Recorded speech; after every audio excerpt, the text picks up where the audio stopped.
to inspire your personal enlightened journey. I'm your host, Megan Mary, international best-selling metaphysical author and founder of Inner Realms Publishing. Let's bring in the light.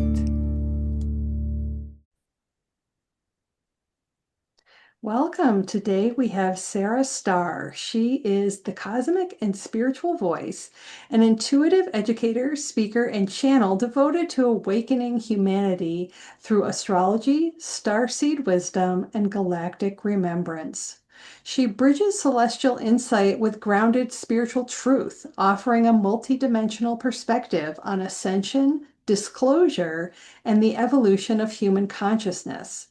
A member of the Hollywood Disclosure Alliance, Sarah's mission is to help awakened souls remember their higher purpose, integrate their galactic origins, and embody their multidimensional potential during this time of planetary transformation. Welcome, Sarah. Thank you for having me on, Megan. Yeah, I'm super excited to have you here today and to talk about all the space weather that's happening. Yeah. My first question that I ask everybody is, what does enlightenment mean to you? Enlightenment, I feel, is a process. Enlightenment takes a lot of sovereignty. First off, I feel like you need to have sovereignty to know that there's a higher path than what you previously thought you knew, and to almost have a soul direction towards that. So it's opening yourself up to the infinite possibilities of what could be and what is. So I feel like enlightenment is a process in which humans step by step go through individually and as a collective, but we're in this process together, and that's what is this bridge point, is showing that we're not just country from country, we're a human collective species, and we're all in this process of remembering who we are and getting to the new disclosure process of consciousness. We have to access that. But first, we have to take the baby steps to get there as a collective together. Yes, I love that answer. It's always different, everybody's answer. And Always, yes, thank you for that. of course. Now I'd like to have you share with the audience your story of spiritual awakening in brief, how you came to be this galactic weather update guide, and what drew you to it? What was your path that brought you there? My path is, it was a little different than everybody else's path. I think people really assume awakenings are always very aesthetic. So, like candles and crystal and peace and love and light. For me, it was more of truth was knocking on my door until I actually answered it. So, even as a kid, I had this feeling that I'm not from Earth. I'm here, I'm on Earth, but I'm not from Earth. And I didn't have a language for that at first. I just had this knowing, I had this sensitivity, dreams, experiences, extraterrestrial experiences, and it made me realize that reality was a lot bigger than what most people really admitted out loud. And it took me a long time to get to that process. And then life happened, and then real life happened. And that's where I moved into different versions of survival and identity in different jobs and different environments. And then it got to certain points where I hit these dark night of the soul seasons. It's not just one, it's usually multiple dark nights of the soul. And this is where what used to define me really just stopped working, and I had to zone in on what that was. And that's the thing about really awakening. It often begins when your old life can't hold your soul anymore. There's a whole new directed path. So that led me down searching and reading obsessively and learning and trying to understand energy and intuition and consciousness, and really trying to understand me. That's what I was trying to figure out. And along that way, I realized that it's not really about being special. It was more about being honest and finding the truth out. And that's what the turning point for me was. At some point, I started sharing what I was seeing and what I was feeling. So this is where I got into energetic updates and space weather. I don't know why it clicked in my head. And I remember this from past lives. This is one of the energies that I worked with. And I have intuitive insights into that. And that's when honestly, my TikTok unexpectedly grew. And then it was like the universe said, okay, we're going to stop hiding now. You have to use your voice now because people are looking for their mission as well. And since you already found yours, it's very clear that I'm here for people who feel different, who feel called, who feel and know that there's more to reality than what we were meant and led to believe, especially people who are star seeds or higher dimensional souls. So they can really start stabilizing themselves and to wake up and to remember who they are without falling into the same type of fear. It's almost like I create a bridge for them so they don't have to fall into the deep, dark abyss and feel like they're absolutely alone because they're not. So I'm reaching out to these people as a helping hand to say, hey, we didn't maybe choose these awakenings, but we are in this together and I'm going to help stabilize you so you can help stabilize the next person because I didn't choose awakening to look spiritual or anything. I chose it or it chose me basically because my soul wouldn't let me keep living a lie. It was just right in my face that I have to choose a different path. And the path that I was on was not the path I was supposed to be on. The path that I was on is supposed to be a bigger mission, and that's awakening other people and choosing that sovereignty and to lead it back into this intuition development and to create a whole different type of consciousness level that people can attach to. They didn't know it was there. So I bridged them into that knowing again. But my spiritual awakening really led me down the path, multiple, like I said, multiple dark nights of the soul, and then leading into research. So other people don't have to research it. They can just take and feel what I'm saying is true back to them. And then we can skip over the dark night of the soul, hopefully for people. But it's really remembering and not falling into that fear factor, which is really pushed on us right now in the agenda.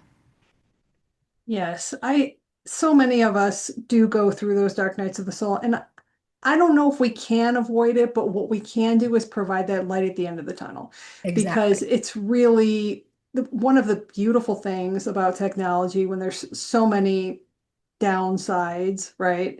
It Yeah. seems also is that we can find each other. And when you're on the internet, and you're on social networks, sometimes you will come across something that you really do feel was meant just for you. And you stop and you listen. And that's what happened when I came across you. And those things, those experiences, you just know when you come across something that resonates and that seems familiar and that seems, you know what, I think I should give this a minute and see what this person is saying. And I think that's really what's happening right now in the collective. We're all starting to find each other, and the ones who are the light leaders, for lack of a better term, are being called to go through that first so they can step through all of that ego and fear and dissolution and everything that has to be, all the work that has to be done to lead others first. And then we are being, I don't want to say forced, but called definitely to step out and be in the public eye, Yeah, that's beautiful. sharing this information. And that's exactly how I felt. And that's why I'm here out of service because I was called. And so I appreciate what you're doing. And I think it's very important. So I want to talk about all of these aspects because there's a lot of different things you have to go through to discover this. So I like the term remembering. I talk about that a lot. People usually say spiritual awakening and like it's a one-shot deal or enlightenment. Once you reach it, you're done. And it is a peeling back of the layers. It's a not an end game. It doesn't have an immediate goal that you reach, but there are so many different things you discover along the way, like the starseed origins, like the past lives, like the importance of what's going on outside the planet. Mhm. And we grow up learning about astronomy as children, and I even studied it in college, but I don't think that we grew up in a world that was acknowledging the effect it has on us. We all watch the weather, we all watch what's happening on our planet, and we're semi-aware sometimes if a comet comes by or something like that, or the Northern Lights, which I love, but otherwise, we're really not integrating it into our knowledge base. Right. And I really feel now is the time. More people are coming out and talking about the Schumann resonance and the solar flares and the coronal mass ejections and all these things that are happening that are affecting us. We all know that the moon's affecting the tides, and yet we think it's woo that solar flares are affecting us physically or emotionally. So, talk a little bit about that. That's exactly it. A lot of people don't know about space weather in general. They know that the northern lights are in their area, which is not normal. That's not normal. I don't remember growing up or hearing stories of my parents or grandparents growing up and seeing the Northern Lights. So it's very interesting that even though the solar maximum happens every 11 years, we have such an effect. The weakened magnetic field is as weak as it has ever been. So we're even getting minor solar flares like low class M class flares, and those are already affecting us and having strong geomagnetic effects with it. So science really supports or is going to support here in the future space weather in general, because even though it's an invisible layer, yes, you can see the northern lights and they're beautiful, but it's actually affecting you because you're bioelectrical as well. So the higher cosmic radiation, gamma rays that come in, or photonic lights, or electrons, or protons, whatever it may be, the solar activity, no matter what, is going to have an effect on not only the human body and the infrastructure and technology, but it has an effect on Earth's magnetic environment in general. So, solar flares, coronal mass ejection, coronal holes, geomagnetic storms, all of it. So, what it really does is it causes these disturbances in the ionosphere and it highly electrically charges it. So say there's a large coronal hole. This is like an opening in the sun. And what it does is it produces a lot of these electrons to come in. And these electrons electrify the ionosphere. And this can create a lot of disturbances in terms of volcanic activity, in terms of earthquakes, in terms of actual atmospheric storming conditions to become much more intense than they actually are. And this also creates a lot of stress on the human body as well. As you talked about the Schumann resonance, the Earth heartbeat, how it resonates with that. But solar activity is this very powerful mirror, truly. So people will often report, especially during high geomagnetic effect activity, is that they're feeling more tired, they're feeling more sensitive, they're feeling more wired, and they get these physical symptoms. We call them Havana syndrome symptoms, but this can increase vivid dreams. This can have achy joints, headache, pressure, and along with distortions in your chakra field is where you're ultimately going to feel these effects. So if you're sensitive or you're empathic, you can pick up on flares even though the ejecta doesn't come out.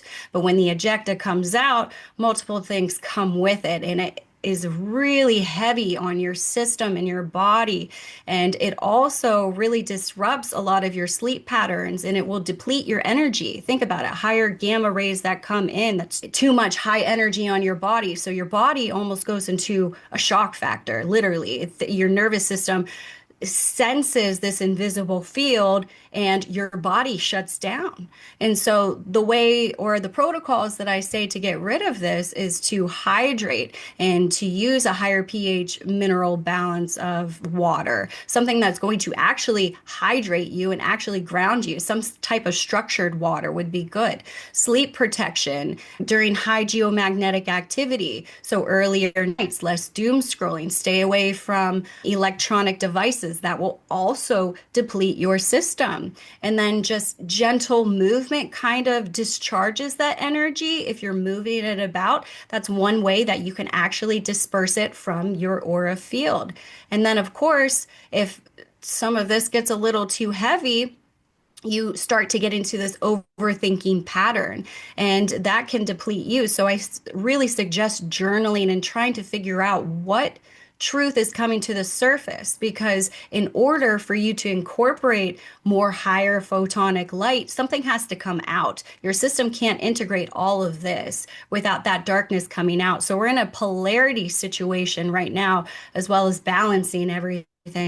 But boundaries, this is where this comes in. Boundaries have to come in order for you to stabilize your energy field, to stabilize your mind, to stop that overthinking, that overprocessing that gets your nervous system out of whack. Fewer arguments, taking time by yourself, getting into nature, grounding the energy out. If you're bioelectrical, you have nodes on your hands, on your feet, in your body. And so grounding that out into nature, since you already coherently resonate with it, Schumann resonance, 7.83 hertz, you can ground that out and it'll clear your system so you can finally regulate. But if you're sensitive and you're empathic, these solar flares, this activity, 100% has an effect on the human population, whether you want to believe it or not, whether you want to hear it from me or not. This is very real. And the science will back it up in the future once the science gets up to it. We have to wait for that. But there's going to be peak intensities that will happen. And if you're not regulated, we're going to see some collective switches where people go out of their minds. They almost have these psyche breaks because it's too much for them. And there's also another agenda at play when this happens. They throw things into the media narrative. So you spend your time cycling on these doom scroll type deals because they want that energy siphoned for you.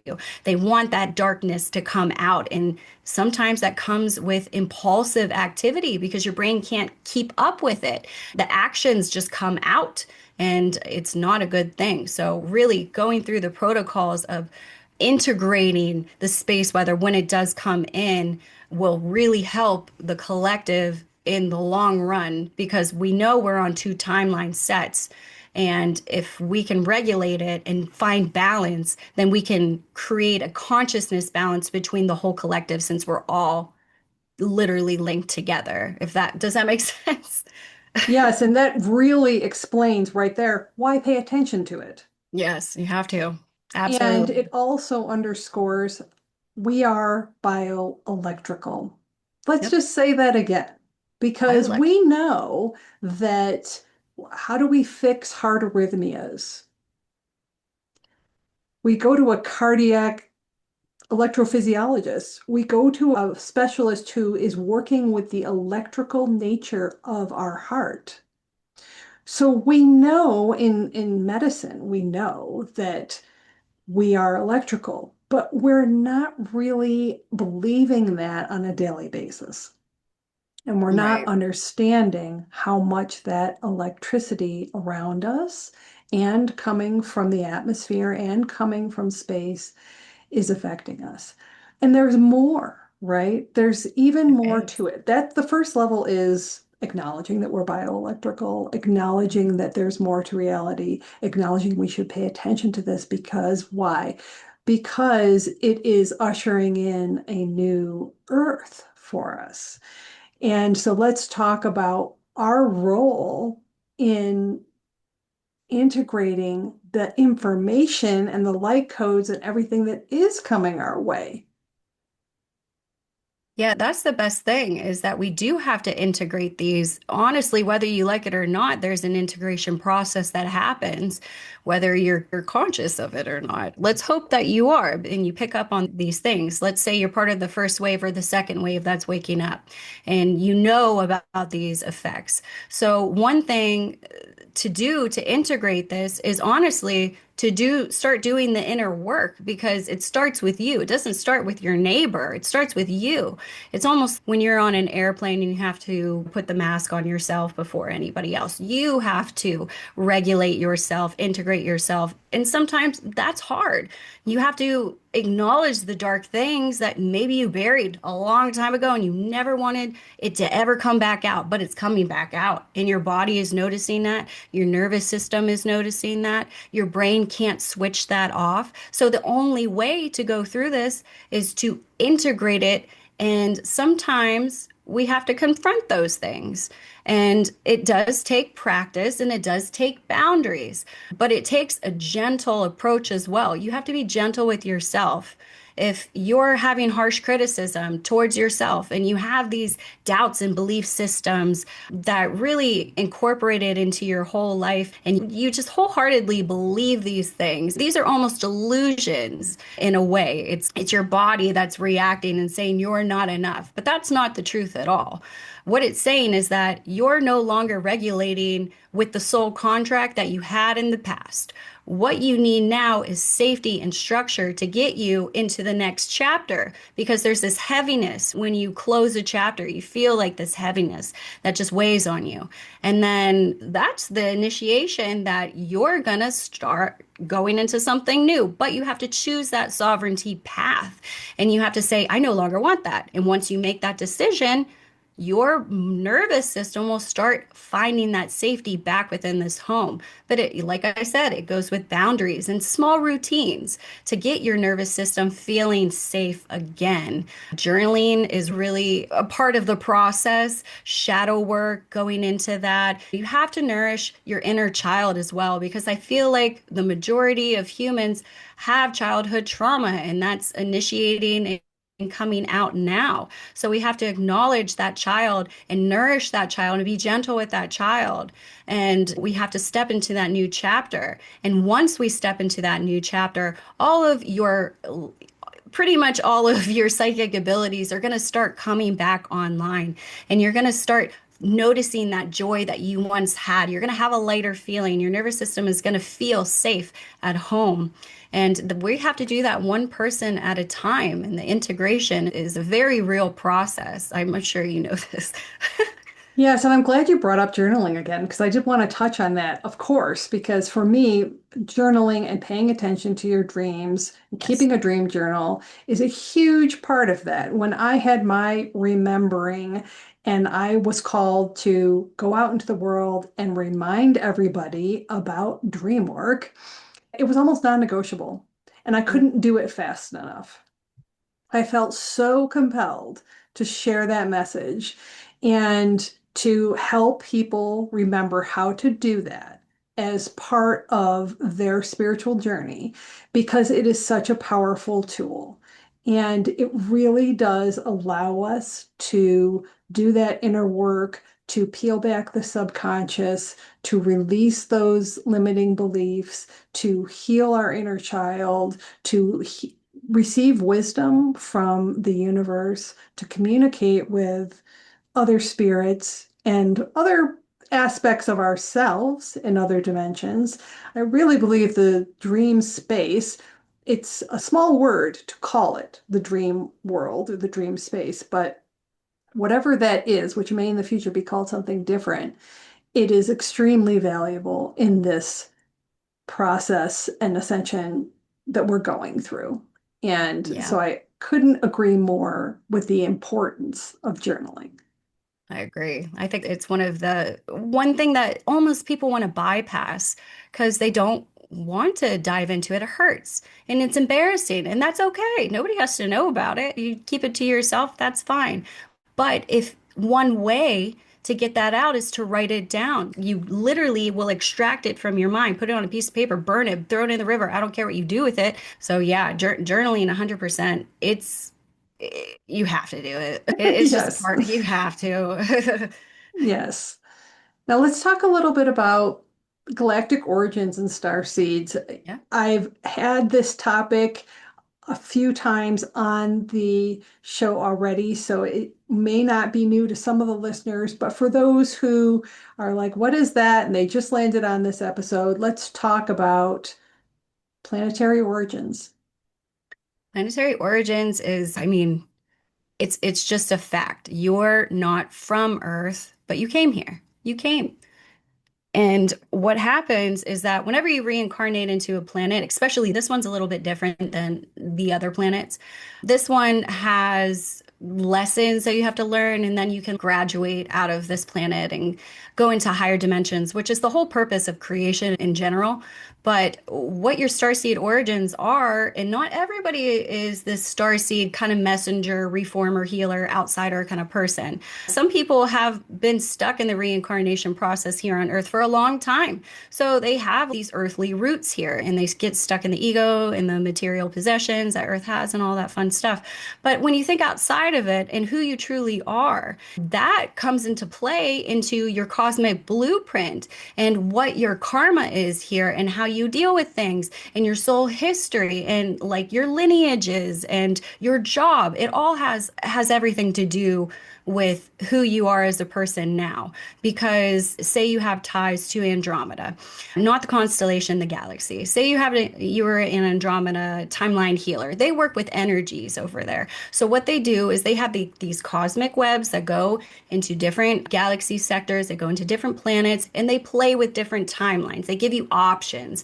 Same with Arcturus. Arcturus does the same thing, but on a mechanical, more level.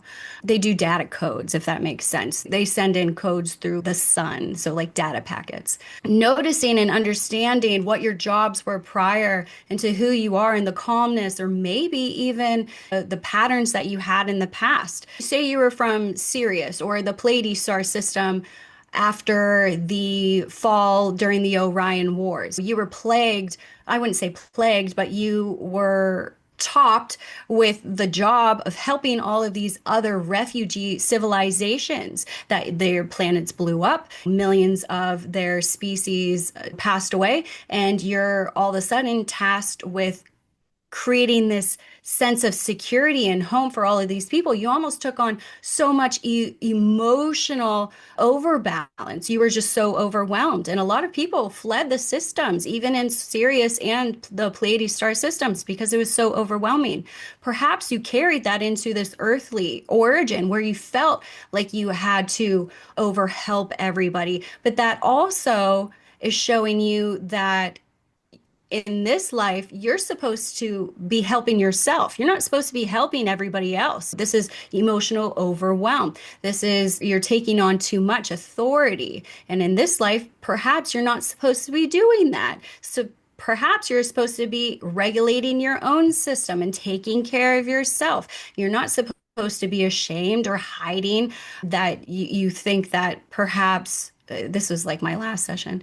She had this emotional, overwhelming sensation that she had to hide herself and that she wasn't worthy of having other people take care of her. So she took care of everybody else, and her autoimmune system started backing down. And that's the thing. You have to take care of yourself. And knowing these past lives and your origins in general can help break down what's happening to you in this life specifically. And that's what I do. My job is to help you see yourself very clearly and to help you get out of whatever stuck situation you are so you can thrive because like I said, we're all in this together. And if I'm going to hold your hand, I'm going to hold your hand to the very front of the line. Let's go. Yeah, because we're not supposed to leave each other behind. We're supposed to be helping each other. And because we're all basically from these other star systems and we remember each other. We're just spread out all over and we're these grid workers. Everybody has different jobs specifically here on Earth, but the core theme is that we're a frequency. We're not an identity, and we have to match that frequency to the same thing all throughout the planet. And we're getting to that point, but it's an awakening process. But to me, you really have to remember who you truly are. And you're not just from Earth, if that makes sense. If you are enjoying my podcast and are intrigued by dreams and stories of spiritual awakening, I would like to personally invite you to explore my international best-selling metaphysical trilogy, Witches of Maple Hollow. Like a mystical fairy tale, these fall-themed mysteries weave cozy supernatural fantasy into enchanting tales of magic and self-discovery. Start with Book 1, The Dream Haunters. The Book Life Prize calls it packed to the brim with surprise portals, ancient traditions, and dream worlds. Then dive into the elusive nature of reality in the dream mirrors. And finally, unravel ancestral riddles beyond time and space in the dream dimensions. Get your exclusive signed copies today at meganmary.com. Stop by the store while you're there and grab your dream journals, cozy blankets, pillows, candles, and more. And don't forget, they also are available in audiobook. Come visit me in Maple Hollow.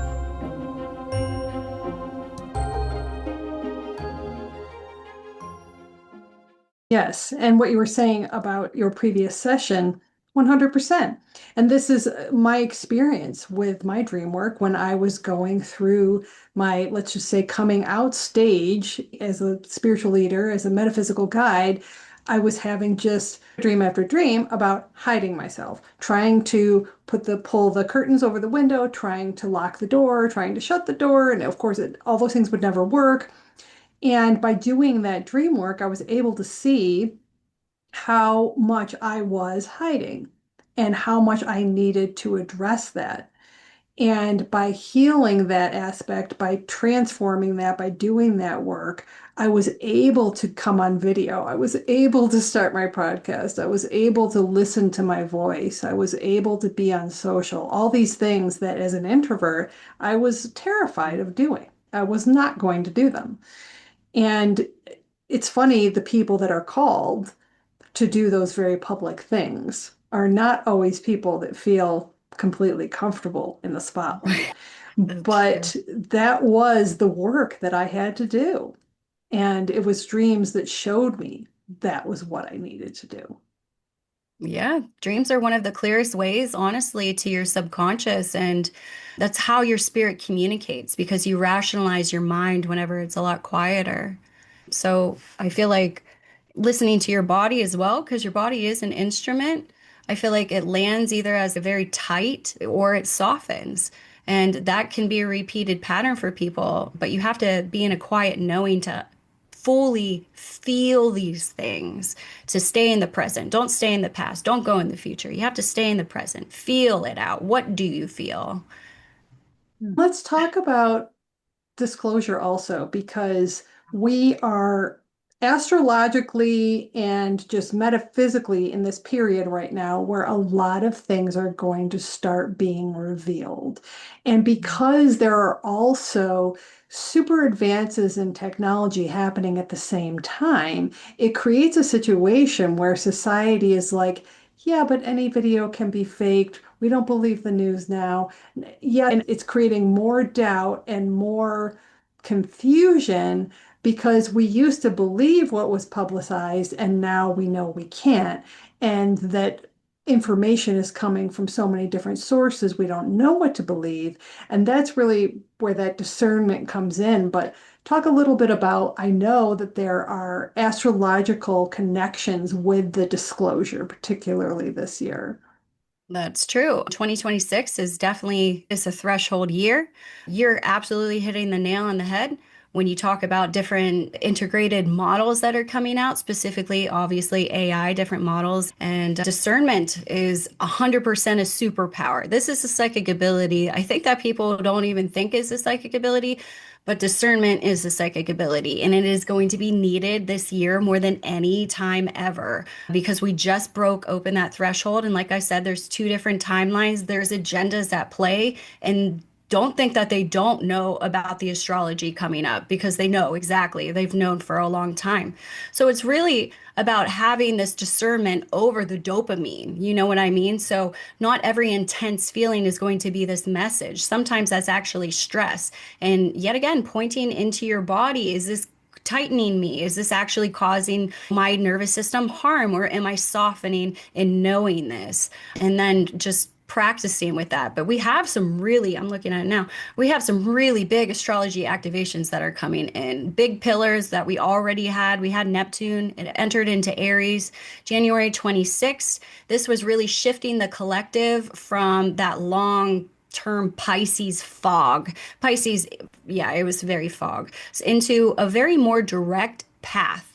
And they know about this. So it's very identity driven. This is that spiritual fire. It's also Chinese astrology going into the fire horse energy. So we're starting off 2026 in fire, big fire. And it feels like everything is more momentum. There's a lot of momentum that goes with this. It's not going to be a slow burn. It's going to be a whoosh, big like brush fire. So spiritual fire, 100% as we entered into January. It was too much identity truth. People didn't know what to believe because they're hearing it from this source and that source, and they're seeing this video and they're seeing this one, but they're not adding up.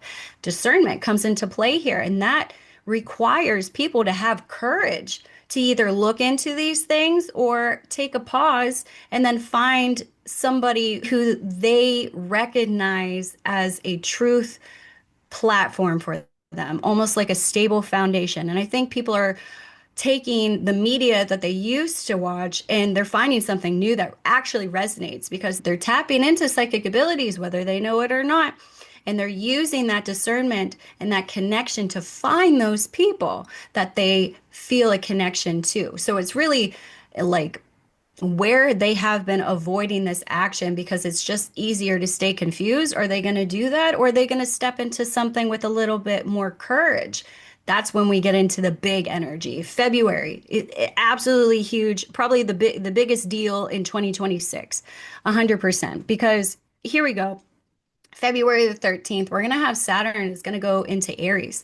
And Saturn is a planet that makes things real, like 100% real. This is builder, this is boundaries, this is like reality check kind of energy. And this happens with leadership, happens with self responsibility and discipline. So, what people are going to be thinking as February 13th rolls around is what do I need to commit to for the next 2 to 3 years because nothing is working. I see everything blowing up in my face and I need a new path because this doesn't resonate with me. It actually makes me sicker. And people are going to start realizing that. Like I said, February, fire, quick fire moments, because right after that, we have the annular solar eclipse on February the 17th. Eclipses in general are really about endings and beginnings. So this is going to start that forward momentum.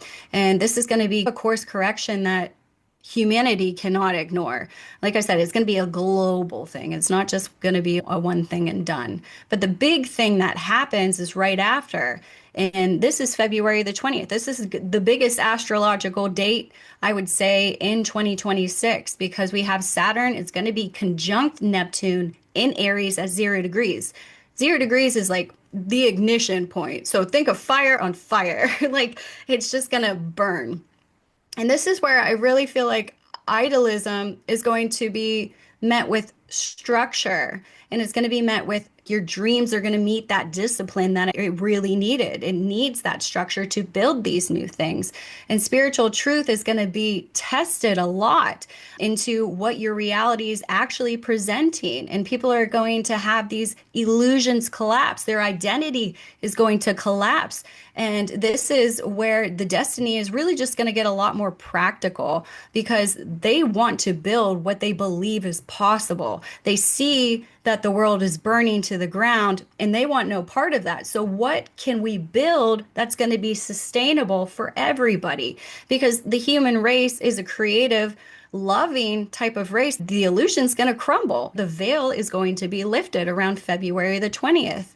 And then we're going to have this total lunar eclipse that's going to seal it right after. And March 2nd to the 3rd is when we have the lunar eclipse. So that's going to seal that. So we have some really big stuff. Plus, Pluto's in Aquarius literally all year. So this is collective transformation. Like you said, you were pointing at tech, AI. That's exactly what's going to be happening. New models are going to be coming out. It's going to make it more confusing, but it's going to make it so much better for everybody on an easier front. The jobs are going to be taken over within the next 5 to 10 years. But what's going to open up is like this possibility for everybody to be more creative and live in their joy and what they love to do. And that's going to be a service to everybody instead. So I feel like there's going to be power dynamics that are going to change, communities that people are going to be seeking out because the systems that they thought they could rely on are crumbling and they see it. So it's something you can't get around it. So Pluto is really like deep psyche work. And this is going to be the shadow. It's going to be the truth. It's going to be the rebirth of it all.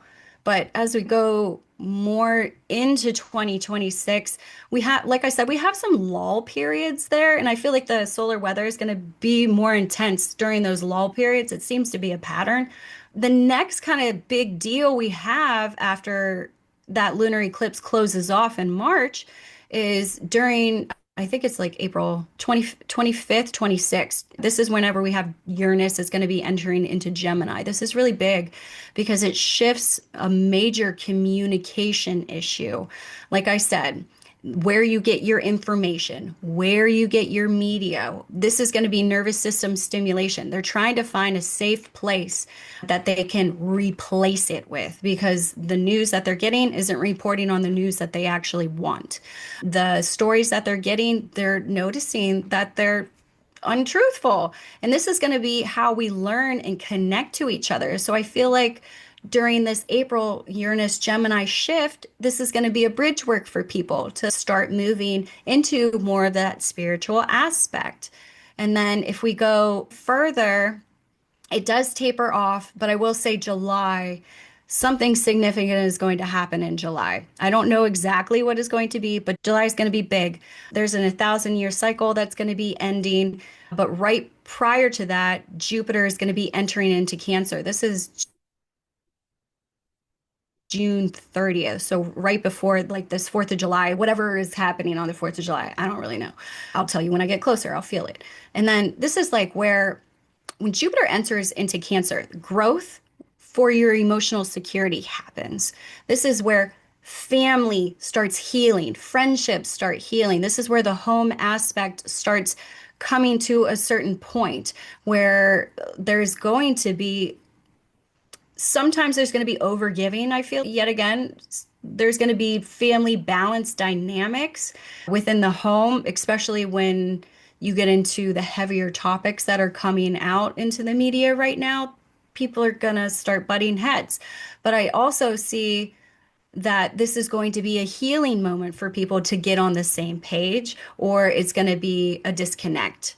And then whatever is going to happen in July is going to happen. And then we get into eclipse season again. So another beginning and another ending. August 12th, that's the total solar eclipse. And then the end of August 27th to the 28th, that's going to be the end. So that's that lunar eclipse. So I feel like literally all of 2026 is going to be about rerouting everybody. Every single person is going to be affected by this. Your relationships, your identity, your purpose, your career. Yeah, the astrology 100% matches that. So you might feel this clarity that's going to arrive, and it might not necessarily be a calm clarity, but it's going to be the kind that says, I just cannot live in this old way anymore.